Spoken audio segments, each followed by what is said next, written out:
Hello everyone! Welcome back to some more Let's Play Underrail. In the last video, we talked with Professor Oldfield, Seeger, Lattleman, Marcus, and others from the Aegis Incorporated expedition to the Hell's Gut. We got our scrapjet key, we're given some armor from AI, and our first task, which is to make our way over to a old storage facility on a nearby island held by muties, and try to see if we can access what was below. They don't think it requires a Afrid to enter that location, and we are looking for an Afrid, which is some sort of microchip, which will allow Aegis Incorporated's people to access the military facility, which is currently sealed on the island that they established a beachhead on. Instead of doing that, though, we took a rift back to Core City in order to take a gander at the jet skis here, and see about joining the free drones that we've heard about. I don't really like riding around on the scrap jets. We've got cash, so why not spend some of it on something a little more fun? On that note, I just purchased the glow, and I sold a bunch of stuff I had in the barrels up above, and we've got now 5,005 Stygian coins left over from those, and 11,000 Southgate Station credits. In any case, once we join the free drones, we'll do like maybe one more quest for them, and then we'll jet back over to the DLC to pick up where we left off. We might possibly explore the jet ski dungeon a little bit while we're in the area. I will make up our mind probably in a video or 3 from now when we're actually in that area. Alright, but right now, we have to get back over to Rail Crossing. So, I think we'll walk over there, because it's not too far, and it gives me a chance to talk about the recent patch.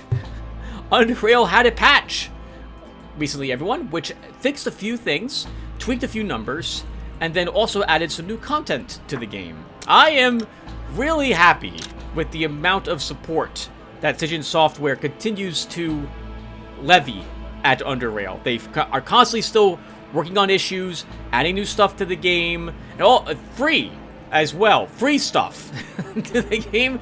You don't gotta pay for any of these updates, which is amazing, and they are constantly working on balancing the game as well. I am really happy with Stygian Software's support of this incredible game that they have created.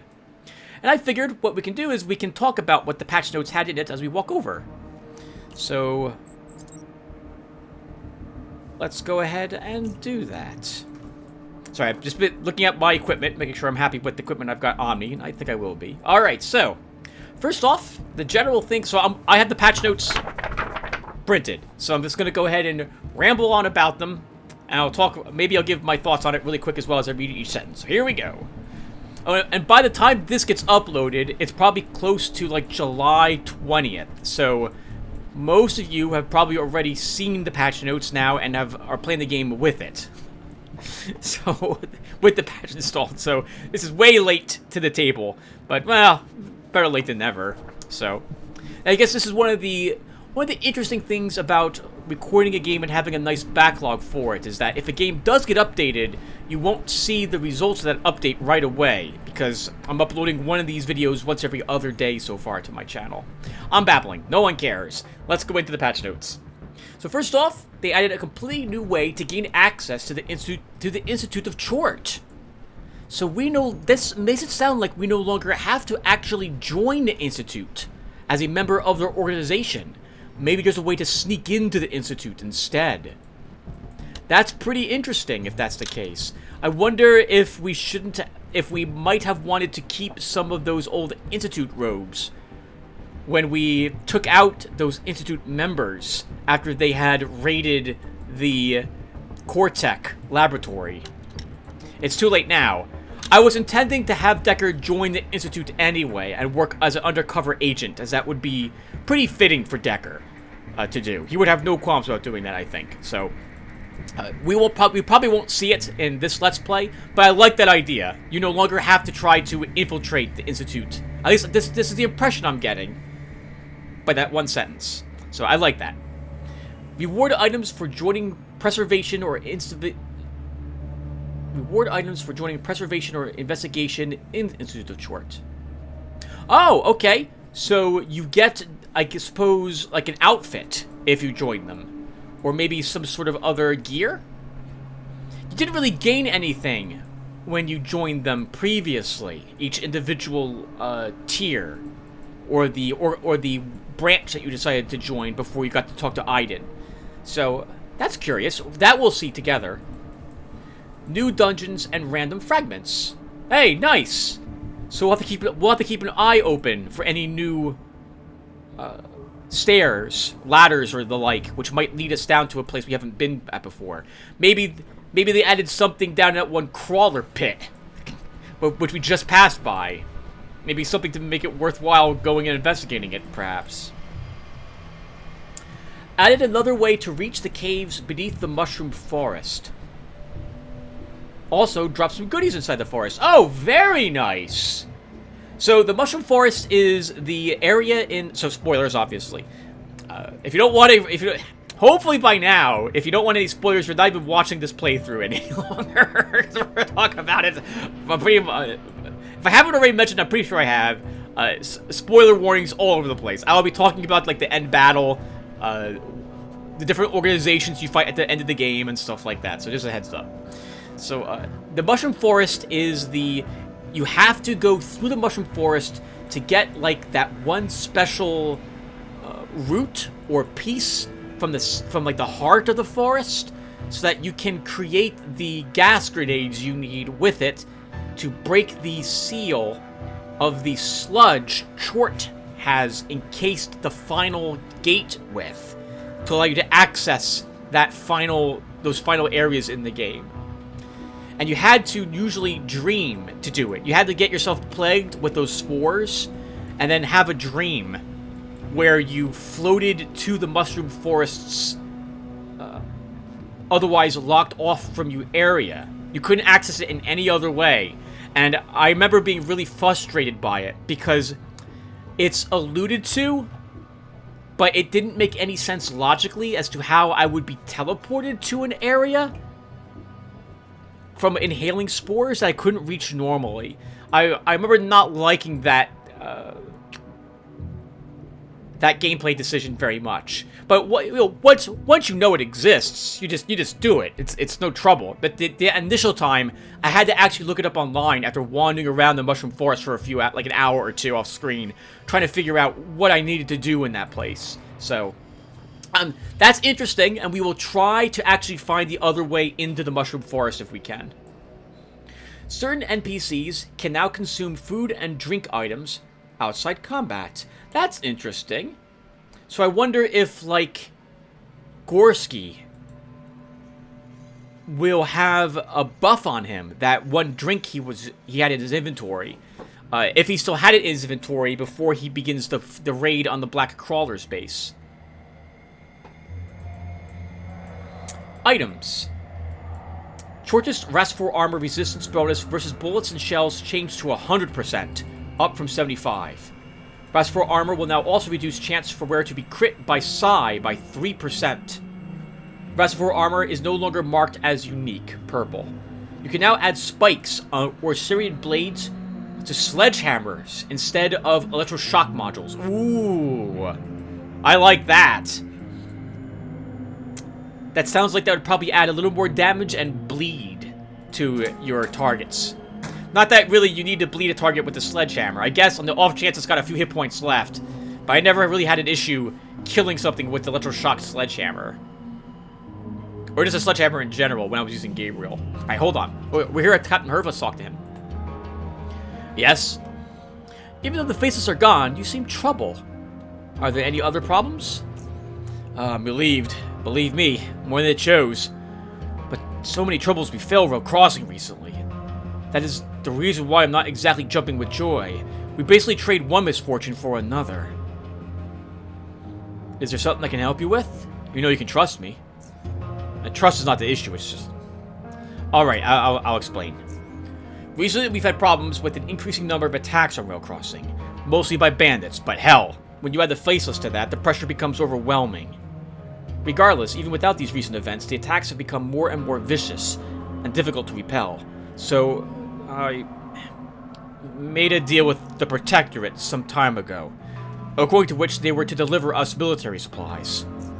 Look, I don't know how you feel about the Protectorate, but what I did out of necessity. Rail crossing is a small station, easy pickings, and we need a way to protect ourselves. To do that, we need weapons, ammo, medical supplies, everything pretty much. And those things you can't go around and pick like mushrooms. They didn't give you all that for free, did they? Nothing is free in this world. We made a deal. Let's leave it at that. Tell me more about the train. The only thing I had been told was that a train loaded with supplies was due to arrive several days ago. As far as I know, the train was to set off from South Railroad Outpost, which is a small protectorate base south of here. The train never arrived, and I received no word from the Protectorate on the whole situation since. I do not know what is happening. Maybe it never departed. Maybe something happened along the way. Maybe... I just don't know. I will help you. We'll find out what happened. Great. Thank you. You will be rewarded for your assistance, I promise. Just find out what happened to that train. Okay, so the best way to reach South Railroad Outpost is by following the track south, which is exact the route the train had to take to reach us.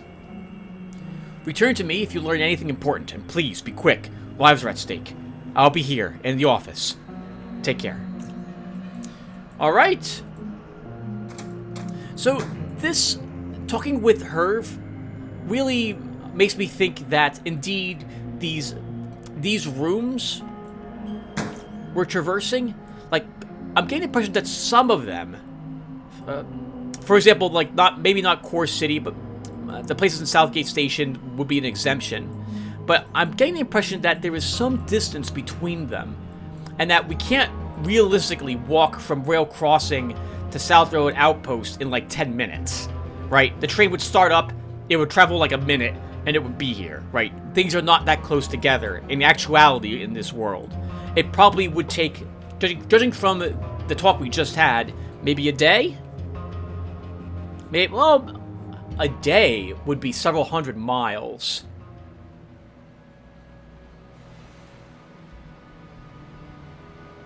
Several hours, probably, at the very least, would probably be realistic for the amount of space between these different station states.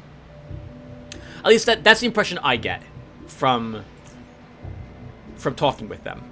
Oh, where am I going? This way, Tim. Sorry, I thought I was outside Core City. No, I'm in a different area. Yeah, so like maybe the distance between the room we were just on and this room is actually like a mile or two before we reach this particular place from the area we just left. At least that's the impression I get when I play games like this, where things seem close together. Another example would be the old Quest for Glory games, right? So time is elapsing in those games, and I suppose that helps solidify the idea that these areas are much further apart than the actual amount of real-life time you're taking to travel between them. It could take you like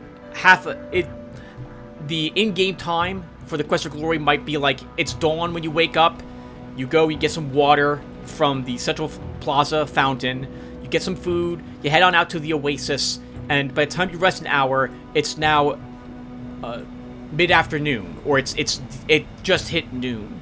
That whole process takes you maybe 10 minutes, 12 minutes in real life to do, but in-game hours, it would be closer to like 5 or 6 hours when the time has elapsed. That's the impression, again, I get for this. I don't know why I feel like talking about that for so much. I guess I just did.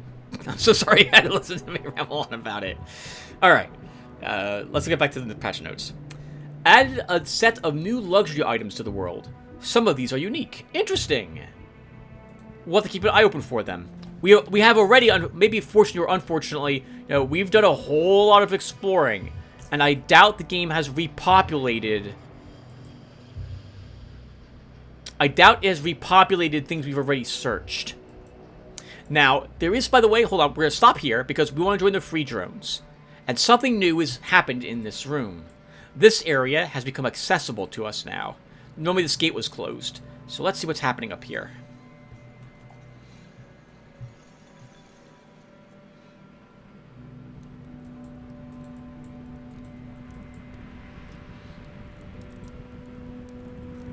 warmed up. Wait, what? Cold damage resistance increased by 15%, and damage threshold increased by 4. Oh, nice. So there's a reason to hang by the, stay by the fire? Does it stack? It does! Oh, I like this! So, is this going to be... This is like a reverse Eye of Chort. Oh, this is super interesting. Oh, wow! So, I'm going to make the assumption that... Oh. So, occasionally we've fought and defeated groups of bandits, ironheads, or lunatics, who are hanging around barrels. If they have this warmed up buff on them, and I wouldn't see why they wouldn't also have it, then they'll take less damage from frost attacks. Interesting. So things like Cryo Orb wouldn't be as powerful any longer. I think that still does mechanical damage with its icicles, but I think it also does cold damage. All healing effects increased by 15%.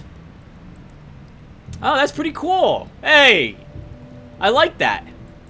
Anytime the game adds buffs or items like consumables to it, I always think of ways I could possibly use those to my advantage. I wonder if we can like start fires now using a lighter and coal to give ourselves this buff if we think we'll be fighting like enemy psionics that use frost. Cold resistance by 30% is amazing because frost does a ton of damage, and generally I'm not spec'd for resistance for it. I like this. Hey, that's cool. That's cool. A young, skinny-faced man signals you to stop with one hand while firmly holding a pistol in the other. Hold it right there, friend. There's nothing for you here to see. Turn around and walk away, unless you're looking for trouble. I see you have a lovely train here. I wonder where it came from. Listen, friend. I don't know what you've heard, but pay attention to what I'm about to say.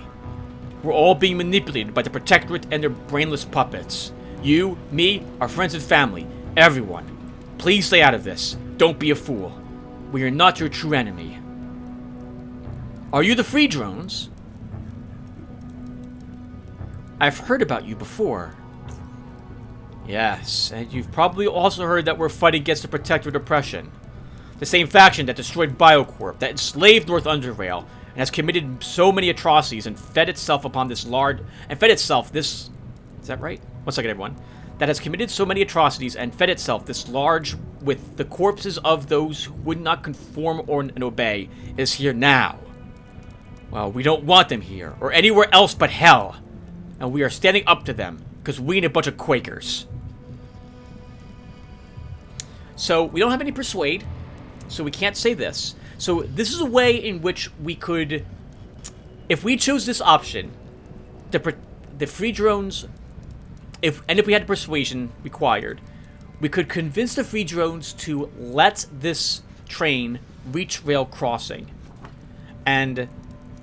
we would not be able to join the Protectorate, I think, afterwards, nor the Free Drones, if we did this. If we do this, we could still join the Protectorate by actually going and reporting on what the Free Drones have done. Or, we can choose this and do what we're going to do, which is go back to Herv and tell them we couldn't find the train and we just are giving up. I'll pretend nothing happened here. Fight on, brothers. I hear you, brother. We won't let those dirty rats win. We will defeat them. And we'll even do it with their own weapons. Stay free. So long. What's interesting is that if you work for the Protectorate, you obviously get their point of view on the matter. And you also haven't worked with the... When you work with the Protectorate, you see them for what the good they do. And when you join the Free Drones, you get to see the evil that the Protectorate does. Oh, is that right?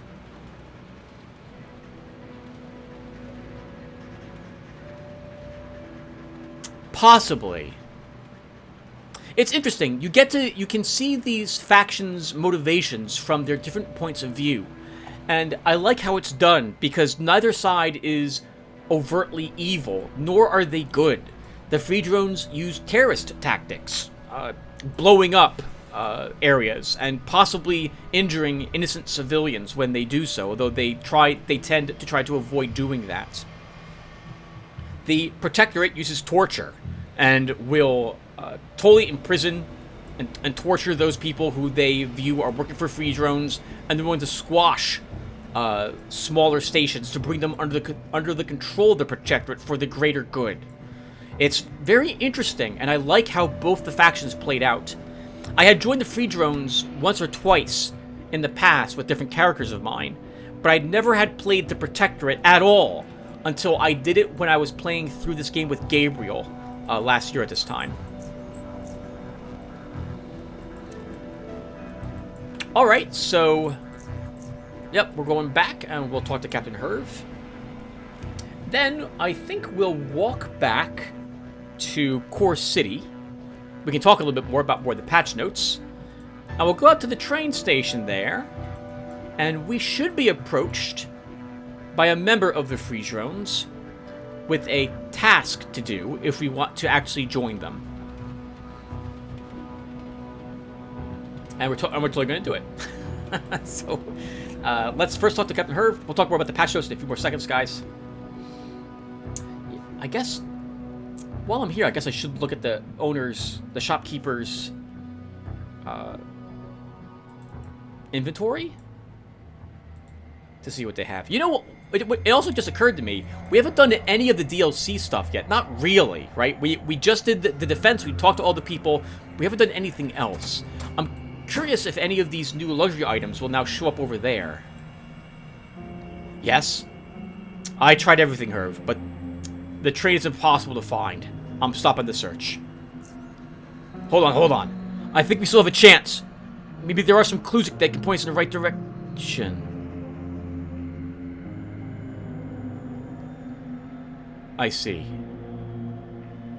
You've already made up your mind. I can't force you to do this if you don't want to. I'm sorry it turned out this way. See you around, Decker. Take care. Poor Herve. He realized that we don't approve of him giving the train to the train, making a deal with the Protectorate. Oh, I forgot to put these in here. We'll be coming back. Alright, really quick, I want to take a peek at people's inventories and see if there's anything new here. Stabilization wings. When mounted on the sides, these allow the spear to fly farther and faster when thrown. Nice! Hey! You can improve your throwing spears if you're speccing that way. Nothing else here looks like it's new, and I have nothing I'm willing to sell him.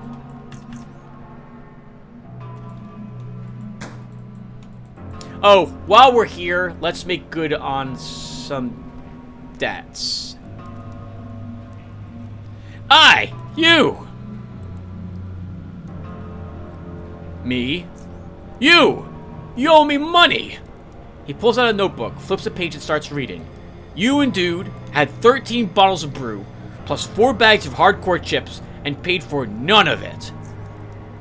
Your eyes veer towards the stained menu on the counter. Mushroom brew, 10 charons. Core chips, 7 charons. Hardcore chips, 10 charons. That's 170 charons you owe me. You two snuck out when I wasn't looking, but now's the time to pay up. He closes the notebook and leaves on the counter.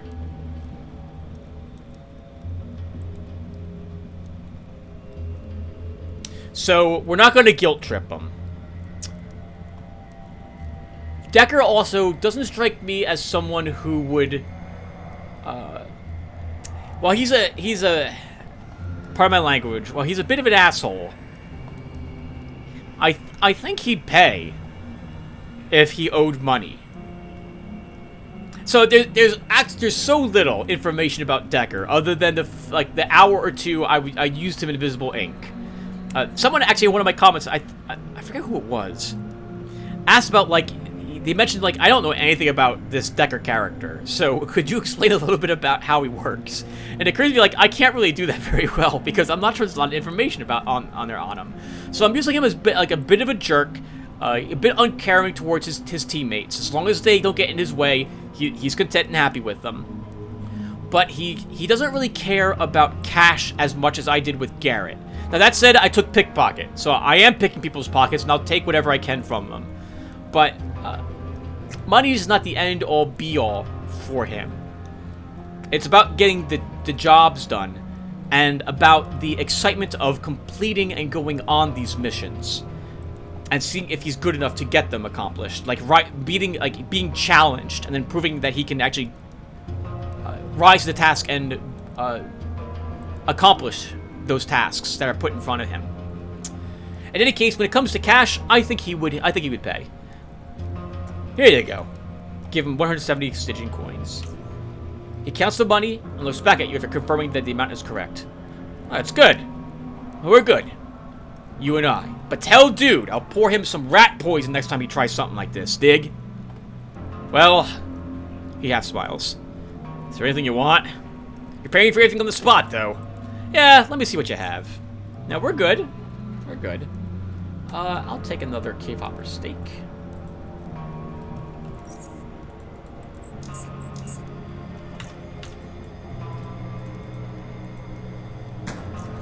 Okay, and we'll have a deck sandwich. Let's see what Deacon's selling. Is he selling anything new?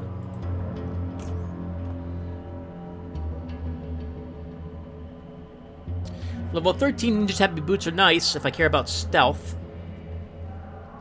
But I think we'll be okay.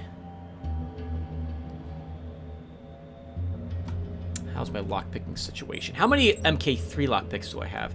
Let's start getting some more of those. And I don't see anything else new that he's selling.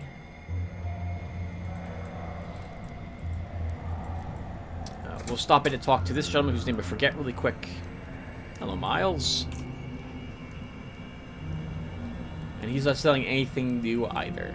Oh, but he's selling another MK3 lockpick. Alright, let's double back to Core City now and see the Free Drones member. And we'll talk about more patch notes. So, the Blast Suit. Agility penalty reduced from -6 to -3. Dexterity penalty is completely removed, but there is now a perception penalty of -2 instead. Also, the armor's weight is reduced from 40 to 25. So that's interesting. It makes it a bit more usable.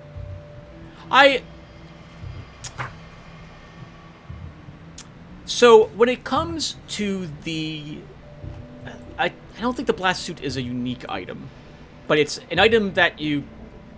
It's not a commonly found item, and it's set in stone as to its stats. It'd be like, right, it's special armor. It's like our Power Fist. So, actually, maybe it is unique. Maybe it's purple. But in any case, crafting items in this game is generally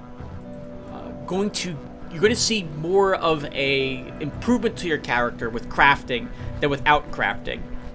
The items that you can craft are, in some cases, significantly better than the ones that you will be able to find or purchase in this game, with a few exceptions.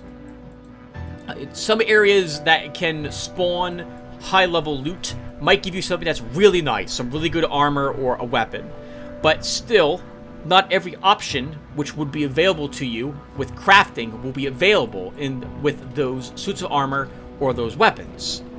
I don't believe you can find any pistol or any firearm with a rapid reloader attached to it, for example. They don't exist. And it's very difficult to find a good shotgun with 2 improvements on it. Like, that's really hard to find. Odds are you're making that yourself. And the same thing for high-quality electrical daggers or... oh, crap! Let's kill these hounds. Move up here. Actually, we can move a little bit more. Gets more movement points. We can sprint. All right. And I don't need, actually, maybe they drop some better stuff. No, they don't. Okay. Whatever. They can just say that. All that garbage can stay there. In any case, when it comes to the changes on these weapons, on these unique weapons or armor, I haven't really paid attention to them when they change or get better, or worse for that matter, when a patch changes them, because I tend to always take crafting. Once I understood how crafting worked, I have a really difficult time designing a character that doesn't take crafting. It does cost you skill points, obviously. So that means your character's going to be generally I take crafting at the cost of like social skills, or maybe a subterfuge skill or two would be dropped. But crafting is so powerful. Being able to make like this pistol. This pistol is we're probably using this pistol for the rest of the game. And we've got like another 50 hours or so left into the game until we're done with it. Was that right? About 40 or 50 hours or so. Yeah, we have all the DLC to do, Upper Underrail, Chort, and the Deep Caverns. And we still have more stuff to explore just in the world in general as well for Standard Underrail. But this pistol is phenomenal. And we would not be able to find a pistol like this ever. Not the exact same pistol. Our pistol was better than probably whatever we would be able to find. It's so powerful. Crafting is so powerful that, and I always, when I take crafting on a character, I am almost always taking skills that improve my ability to make weaponry in particular. Armor, I might be okay using what I find for armor. Generally, the idea is that if I can use line of sight, or I can kill all my enemies before I'm fired upon, I don't have to care about armor as much, because I'm killing the enemies, or they can't shoot me back. So my armor doesn't need to be as good as my weapon needs to be. In any case, we're talking to a mysterious lady now. A young woman approaches, cautiously looking around before whispering to you. Hey, you. Are you Decker? Yeah, that's me. Who are you? How about you take a guess, huh? Let me give you a hint. You were looking for a missing Protectorate train that we had captured. You found us, yet you never reported us. And because of that, we managed to escape safely with the supplies. Who are we? The Free Drones. Bingo. I knew you'd have the answer. Now, Decker, I have a simple question for you I'd like answered. What do you think of the Underrail Protectorate? So, 2... it would be my answer. But we'll go with 3 for Decker, because actually I think we have to answer 3 anyway if we want to actually join the Free Drones. I think they are, in essence, an aggressive expansionist force that is hiding its true agenda by creating illusions that unification will bring order, peace, and security to those who need it the most. Propaganda is the seed of tyranny. She lets her lips turn into a satisfied smile. Then we think alike, Decker. We, the Free Drones, feel the Protectorate's metal boot on our backs, trying to push us into the mud and suffocate us. We won't allow those pigs to conquer us. Now, the final question. Do you, Decker, want to help us fight the invading Protectorate bastards and drive them back whence they came? The Free Drones only want what's best for the people. You have my word on that. Count me in. Trust me, you've made the right choice. And so, I will give you your first mission so that you may prove you are ready and willing to fight with us. I want you to assassinate a Protectorate envoy. He and a couple of cans escorting him are visiting Rail Crossing for some diplomatic business. There shouldn't be many of them, and your best bet is to catch them at the train station while they wait for the Protectorate to pick them up. That is one of the most dangerous stations in South Underrail due to no security, making it ideal for an ambush. In essence, it's simple. Kill the envoy and you're in. Any questions, huh? You mentioned some cans? Yeah, that's how we call Protectorate troops, or Protectorate in general. Tin cans, or just cans. It's their metal armor, in case you haven't figured it out. You'll be hearing that term pretty often from now on, so get used to it. I'm ready to do it. Excellent. Now listen carefully. I shall say this only once. Once I catch news that the envoy is dead, I'll meet you just outside of Junkyard's south entrance. Got it? I'll tell you then what to do next. She pats you on the shoulder. Gotta run now. You, don't be a whip and quake out. Go take out those bastards. Bye. Yeah, see you later. Alright, let's do it. We have a single flashbang that should help us.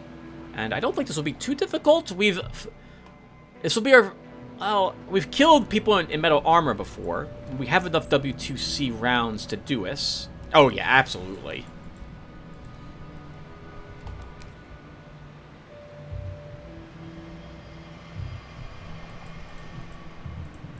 So, why don't we also...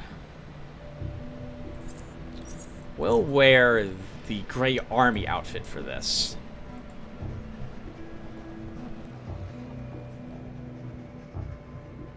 One of them's going to be using a laser pistol or a plaza pistol. The other will be a standard gunner. The envoy's there, and there's a third. I can't remember what type of... I can't remember what the third uses. We'll find out when we get there. So we're going right back to Rail Crossing. We're going to the train station next to it. All right, let's read about the armor a little more. I'm sorry, the equipment a little more. Phase gun. What's a phase gun? Reduced... Is this the special gun? A special gun. In the DLC, there is this sonic weapon that you can get by successfully completing a musical puzzle, which I don't understand, because I was a drummer. So I don't understand anything when it comes to notes at all, because that's not what drummers use. So in any case, the phase guns reduced action points from 40 to 35, so you can fire it more often, and increase energy shield dissipation from 100 to 300. It's also been moved from Deep Caverns to Lost Vault. Oh! I don't know what this weapon is at all, then. Okay. And we'll have to go back. We haven't fully explored the last vault yet. We're waiting till we get some more agility, I think, to do so. Mind Cracker. This is a special type of sledgehammer, isn't it? Lowered AP cost from... Oh! We're here.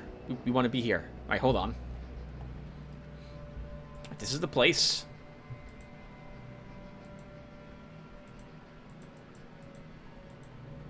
It's a sentinel. Okay. Alright. No problem. They're all wearing metal armor with the exception of the envoy, so this shouldn't be too hard. We equip the correct weapons. We move up. We wait for the train. We quick save in case this goes bad.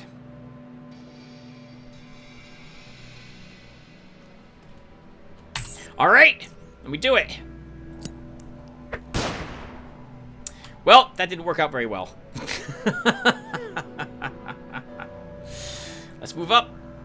Activate bullet time. We'll use an adrenaline shot. And we're going to kill this guy first.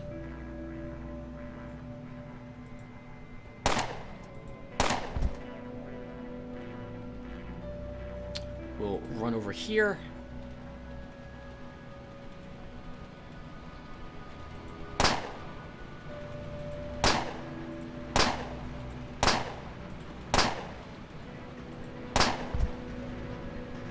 Move up, stun this guy. Activate our shield. And wait. This is pretty funny. The envoy isn't actually aggroed, just the troops are.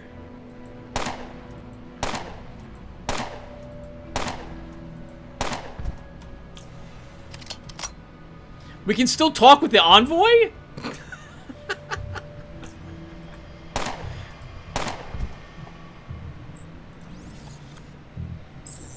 Well, that's done.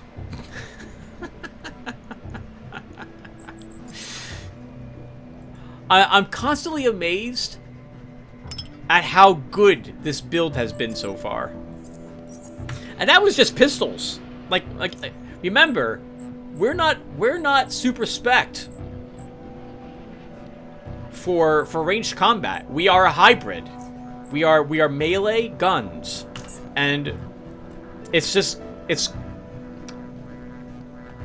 a great amount of this is knowing what skills to use and when to use them against very particular enemies. I threw the flashbang hoping I could incapacitate all of them so I wouldn't have to use my taser and I could kill one at a time. But when that didn't work, I used adrenaline to make sure I could probably kill 2 of them at once. And we got lucky enough that we were able to run over here and also stun the sentinel with our taser. And then we killed him and the envoy. It was a piece of cake. These battles are really like by the numbers. So what do you have? EMP grenades. Actually, I think let's just take everything off of all of these people. Okay, and we are barely overburdened, but we are overburdened. And we do have a Petipus barbecue, so we'll eat that. We're still overburdened, but I think we can get our weight down if we just take apart 1 or 2 items that we don't want. That hawker is garbage, so is the knife. So are these boots.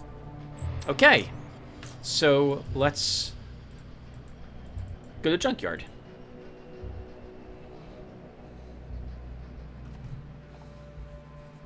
We can walk there. Actually, while we're going there, we'll stop by Rail Crossing and sell some of this stuff we just got. Someone will buy some of this garbage.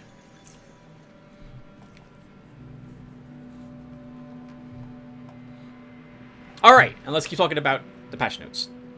So, Mindcracker. AP cost lowered from 25 to 22. Increased psi burn from 25 to 50 points. Oh, that's nice.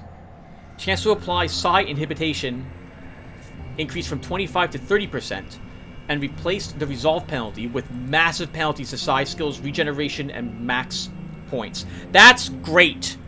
That is great, because it looked like a fun weapon to use.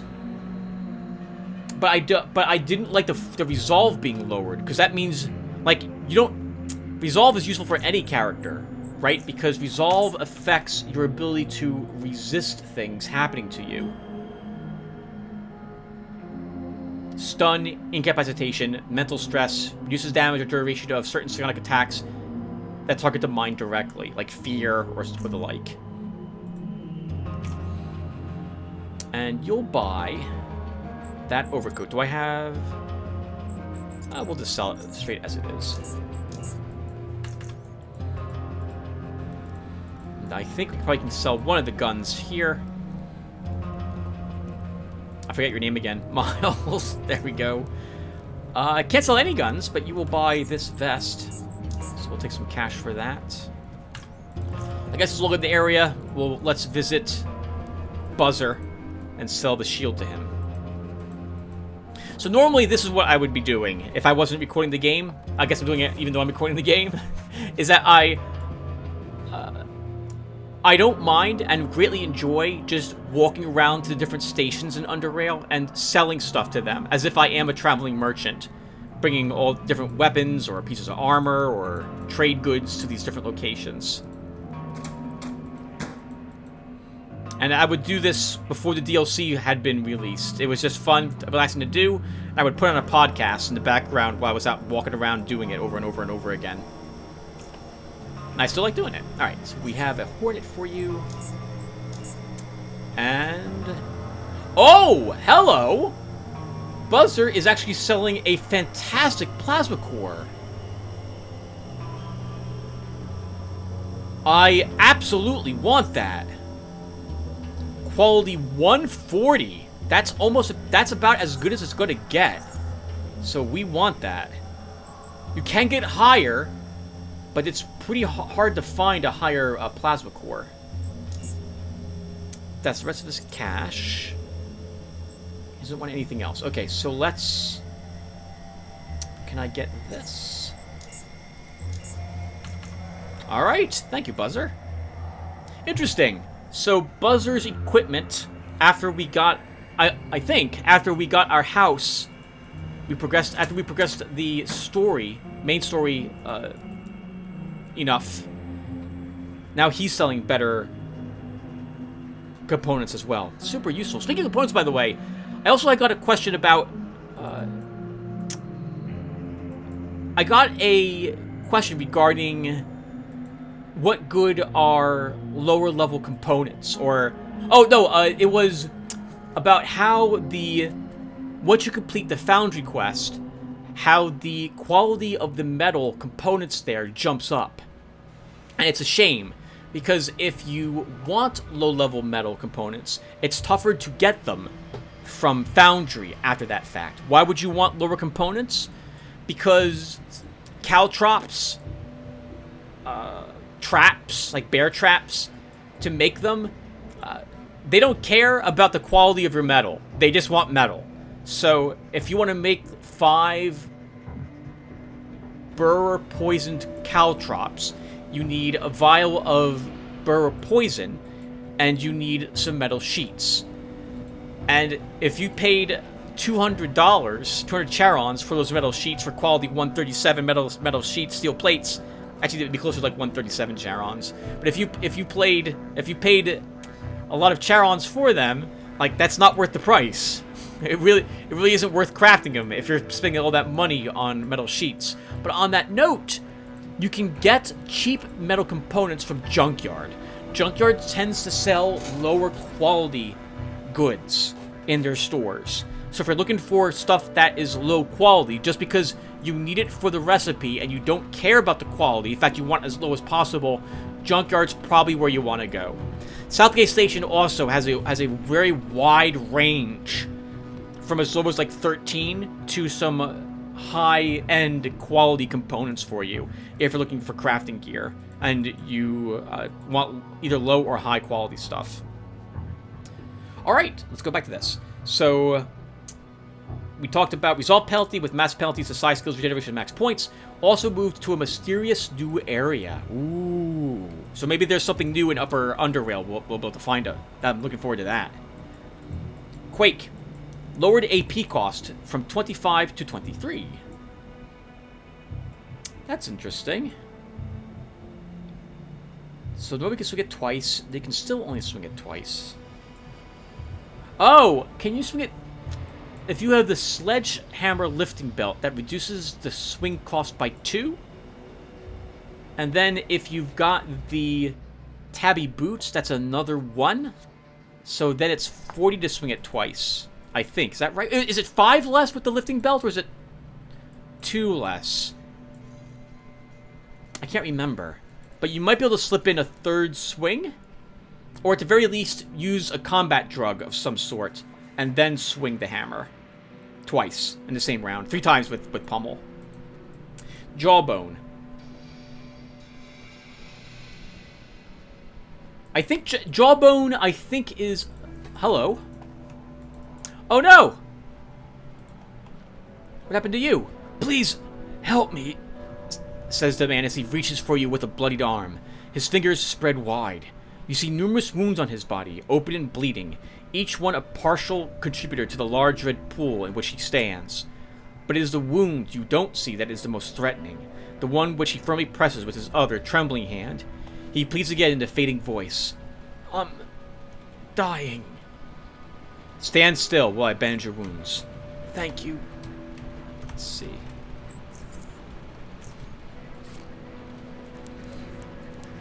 I don't know if Decker would care, but he's asking for help, but we have a bandage. He wouldn't kill him, though.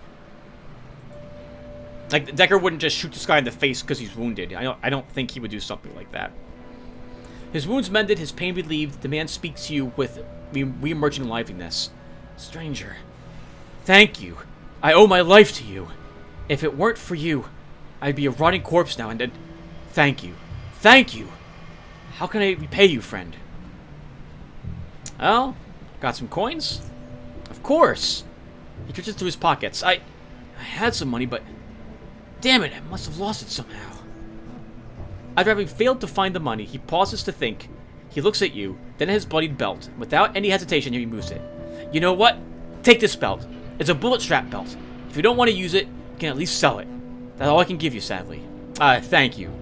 Best of luck in the future. Take care. Wait. What's your name? Decker. I'm Fergus. Thank you, Decker. Thank you again. Good luck to you. Hey, take care, man. Good luck to you, too. I guess we should search the dead lurker and the barrels.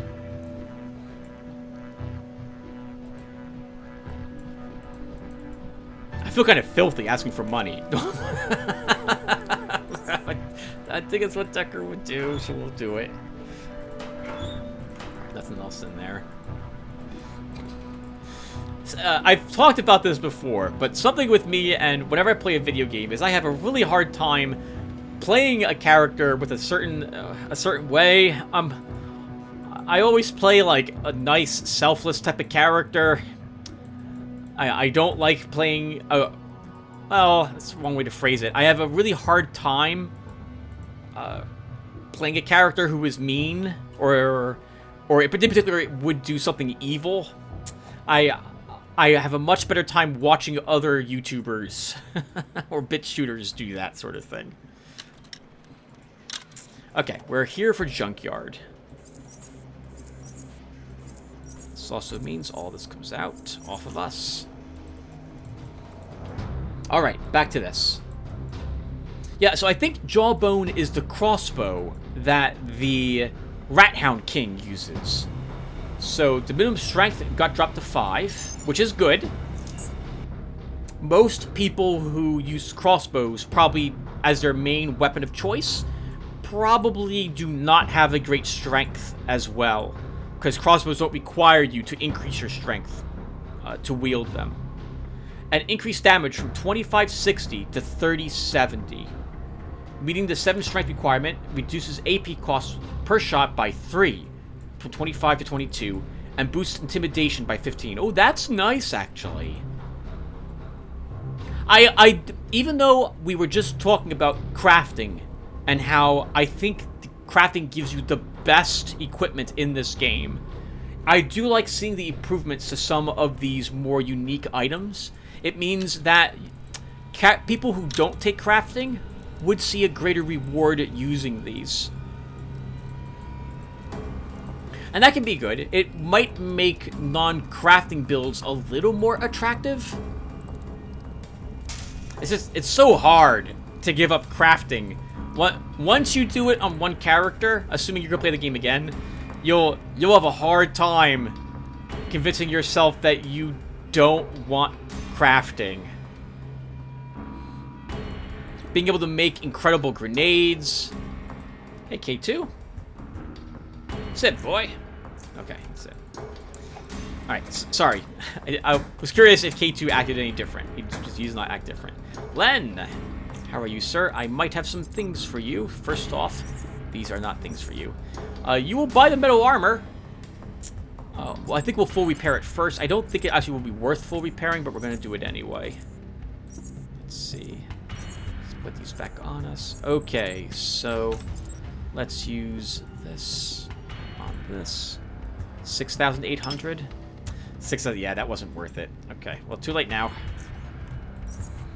And I was almost dead right. 6,900 bucks it went up with, but that was the cost of using a full repair kit, so that was not worth full repairing. Okay, so let's have our attacks reduced by 5 with the lifting belt. So that would go from... So it would be 23, 18 per swing? That's 17 per swing with tabby boots.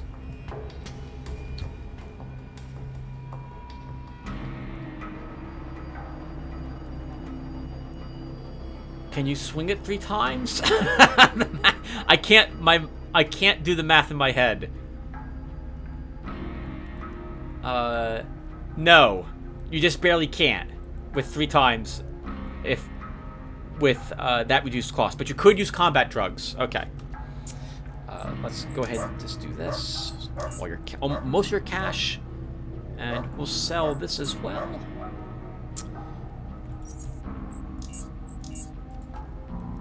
Thank you, Len. Alright, and we are here to see the girl who told us about the free drones. And she will be outside.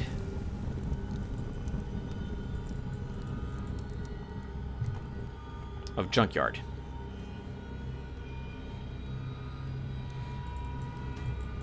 I think she's over here somewhere.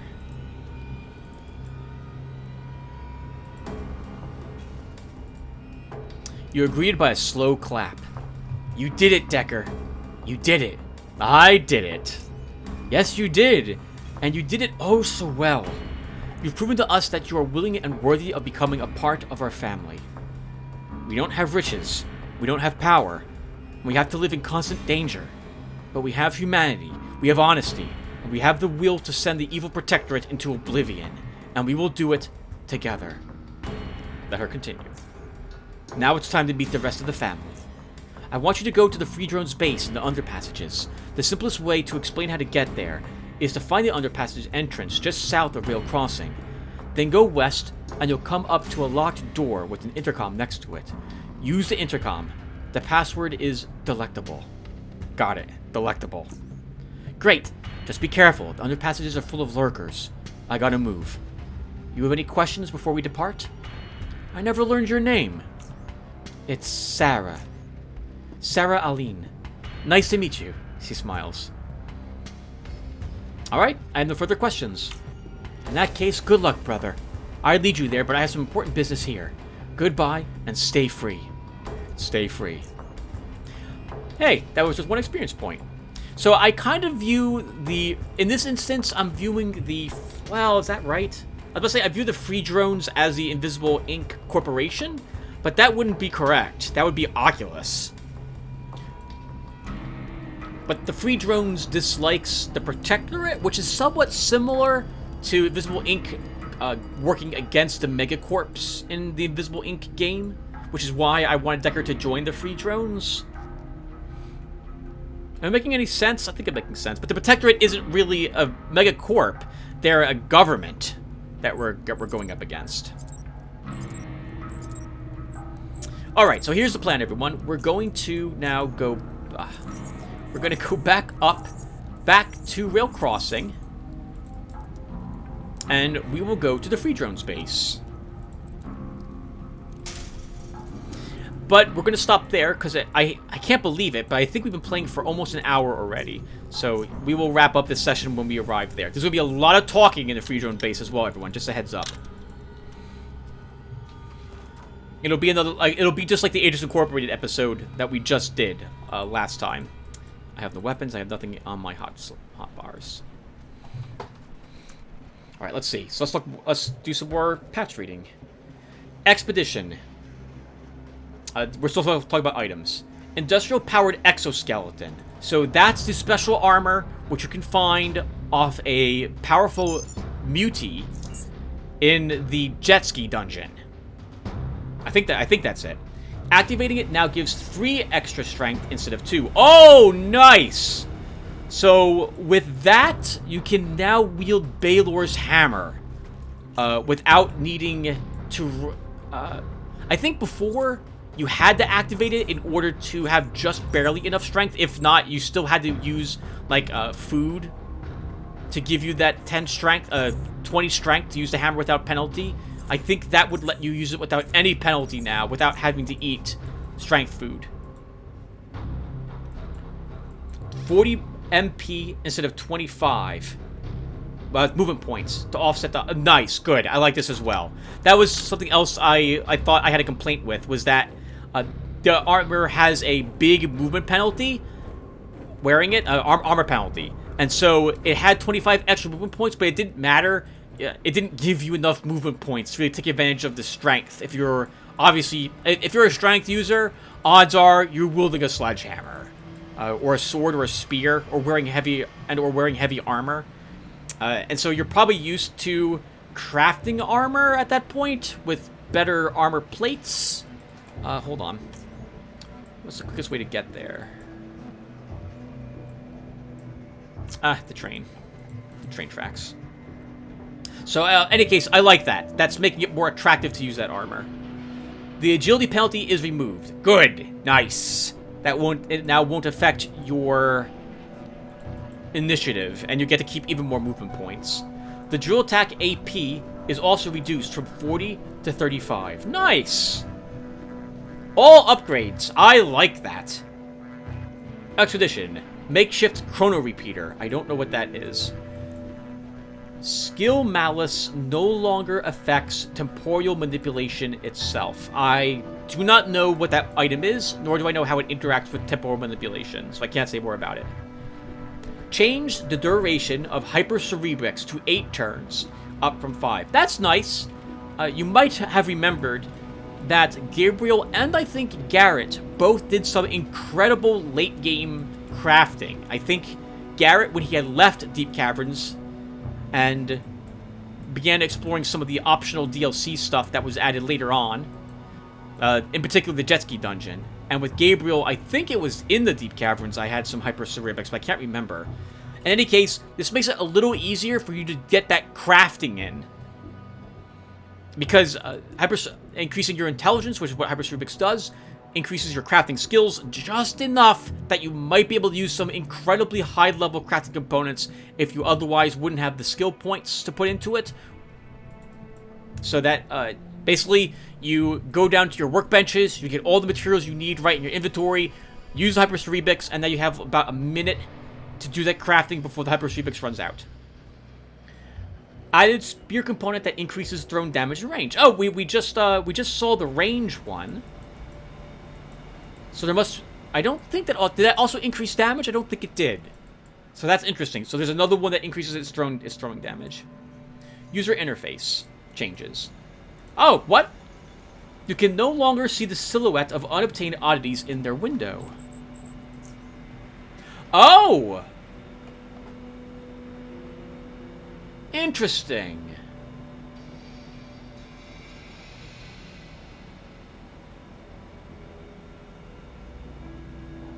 And these are in alphabetical order.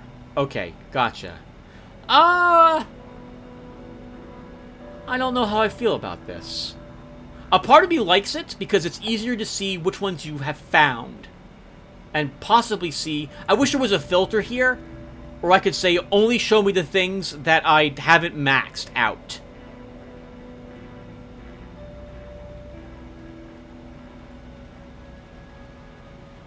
I kind of wish it was a toggle, where I could say I would like to see their silhouettes or not. I personally probably wouldn't care, because I'm not going to collect every single oddity on this character. I've already given up a few of them. I just... not even going to try for them. It's not worth it. Rather, it might be worth it, but, oh, it'll be tough. Like, trying to... We don't have any sneaking, so trying to get through the rig to get the 3-point oddity item on the 2nd floor without aggroing the entirety of the black seals... the black eels, sorry. That would be really difficult to do. User interface. You can no longer craft in turn-based mode. I didn't even realize that was a thing you could do. I guess that was... People would do that when they used Hypercerebrix in order to make sure they had... You would... Oh, well, you know what? I guess people... If you could do it, you would, right? Because that would pause time, allowing you to think about what you were going to actually stick into the... If I brought up my crafting and I could pause time to craft... Yep, you cannot craft items in turn-based mode. This would give me all the time I need to rifle through my inventory looking for the correct things. Yeah, I think I like that. I never crafted in turn-based mode. I guess, so for me, I like it probably the wrong way to phrase that. It doesn't... I don't have a opinion on it, because I never attempted to do that in the first place. I can see why people would want to do that, though. So I guess those people might be like, oh, come on. Alright, let's go on. When invoking an ability that targets a tile, it will now always ignore characters and such. It used to work like that, but I broke it at some point. So this would be grenades? Oh, an ability targets a tile. The only one I can think of off the top of my head would be that one... There's one it's a psionic power where you can use it and you place like an electric trap on the ground. It's some sort of rune or glyph, and whatever steps onto that gets stunned and heavily damaged. Lots of electrical damage. I can't think of another ability that targets the ground, but there absolutely must be more of them. I just can't think of them off the top of my head. Alright, and we are almost at the free drone base, everyone. So I guess we're probably going to have to... Well, we have like 1 more minute. Next are tweaks, is what the patch notes say. Siphoner attacks now bypass 30% of mechanical threshold instead of being treated as a knife attack. I do not know what that means. Does that mean that... hold on. We have some useless stuff in our inventory.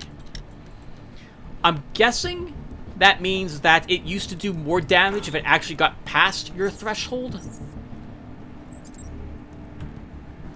We don't need that.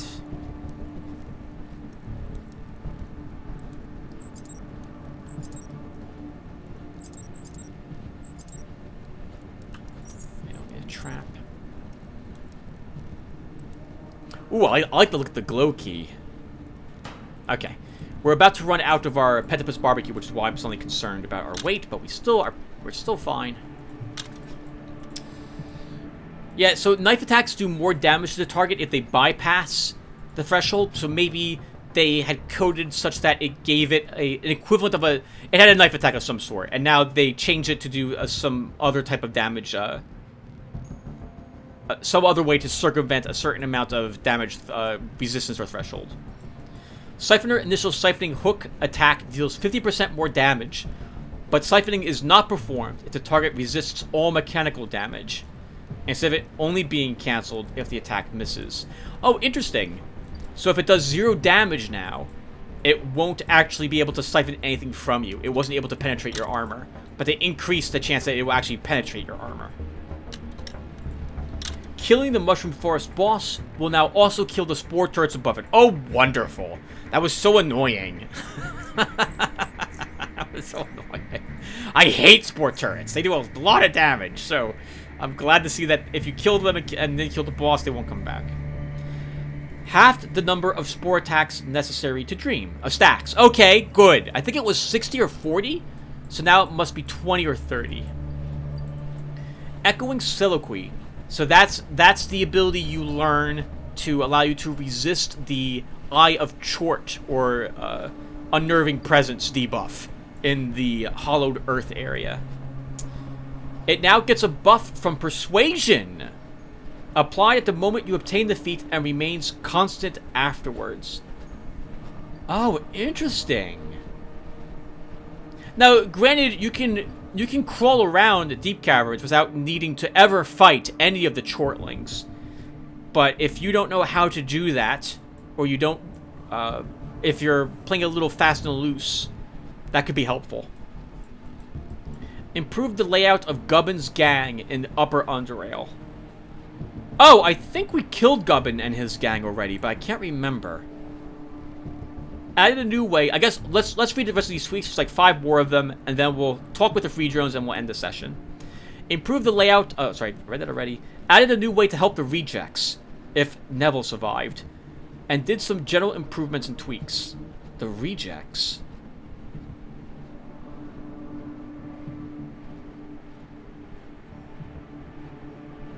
That must be a group of muties. I've killed this random group of muties that show up on occasion with all my characters. I just assume they're going to go hostile if I get too close because their names are brown. But maybe they're actually friendly, and I never bothered to talk with them.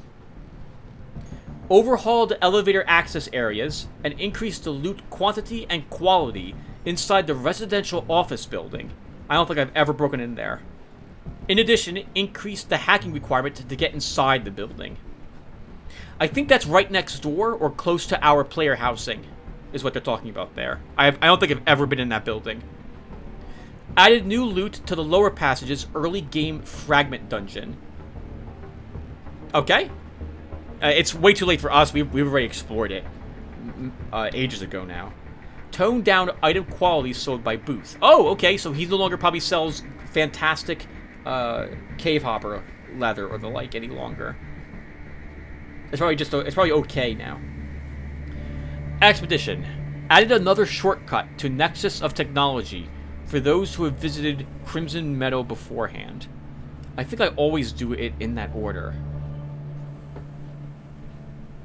That sounds like they added a way for you to use the gas grenades to chew through some growths there to allow you to access Nexus of Technology.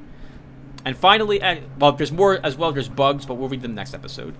Expedition added a unique luxury item to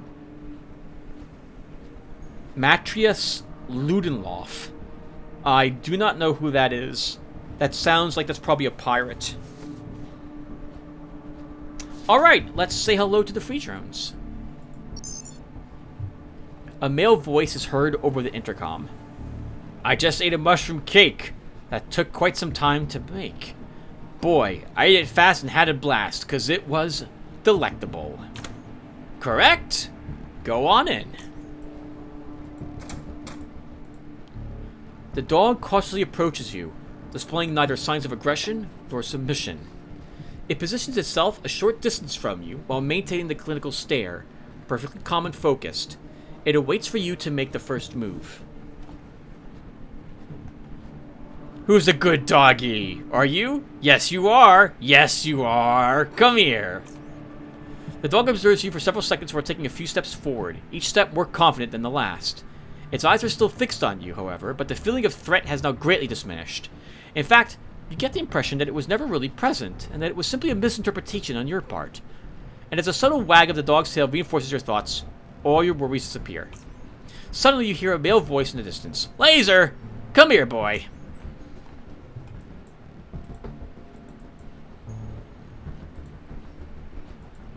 Decker! A pleasure as always. Sup, Decker? I'm really glad you made it in one piece. I'm Hutch, and I see you've already met my best friend Laser. He just wanted to greet you and make sure you're not a lurker. You wouldn't want one of them sneaking in here now, would we? Ah, no, we wouldn't. What can you tell me about those lurkers? Low-life trash who reside in the underpasses and kill people. I don't see anything else in what they do but senseless killing. The real bastards. It disgusts me. If there's anything else I hate more than the cans, it's those beasts. What can you tell me about the... Oh, I can't actually ask about them. Well, why join the free drones? Can't remember the exact moment when it clicked in my head, but say 2-3 years ago? I realized where the world was headed to. I learned more about the United Stations, Underrail Protectorate, and I didn't like any of it. I started hearing more and more bad stories about those tyrants, and some of them I had the misfortune of confirming with my own eyes. I got angry. Really, really angry. Was I to allow these evil men, these tyrants, to oppress us? No, I was not. When I came here, I took a vow. I will fight till death to rid this world of the Protectorate, to stop the metal boots from stomping all over us, and to kick some bloody cans out of Underrail for good. Yeah, for freedom. Well, tell me about Laser. Laser is an artificially engineered canine assassin, designed and manufactured by Biocorp in their canine plant in Deep Caverns. Built to fight with super canine speed, reflex, and intelligence unmatched by any other living dog, he is undeniably the greatest, the best, I lost the inspiration. Laser's my dog, and he is made of flesh, don't worry. I brought him here when he was just a puppy, about 1.5 years ago. Found him sleeping in some trash, all skinny and dirty, full of fleas. He's a very smart pooch, but a stupidly fast one, hence his name. I just love him. He's truly a man's best friend. My best friend. Alright, nice talking to you, Hutch. I'll see you later. Stay cool. Stay free. Casper, for freedom. Alright, everyone. So, we'll walk over here, enter the free drone's base, and we will stop. So thank you all for watching, and we will get acquainted with all the free drones in the next episode.